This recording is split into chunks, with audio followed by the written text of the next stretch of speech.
सफेद झूठ, एक मासूम दिल की खामोश मोहब्बत। ये कहानी है एक मासूम सी लड़की की, जिसकी मोहब्बत कभी जबान पर ना आ सकी लेकिन दिल में हमेशा धड़कती रही।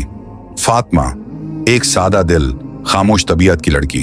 वो रोज लाइब्रेरी आती, किताबों को तरतीब देती और हर आहट पर दरवाजे की तरफ देखती, जैसे किसी मखसूस चेहरे की मंतजर हो। ये चेहरा था समीर का, एक तन्हा लिखारी जिसकी आंखें गहरी, चेहरा संजीदा और हाथ में एक पुरानी डायरी होती थी। वो रोज आता, कोने वाली मेज पर बैठता और घंटों कुछ लिखता रहता।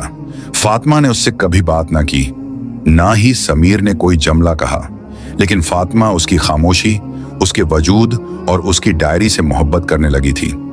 फिर एक दिन समीर जल्दी में लाइब्रेरी से चला गया और अपनी डायरी वहीं भूल गया।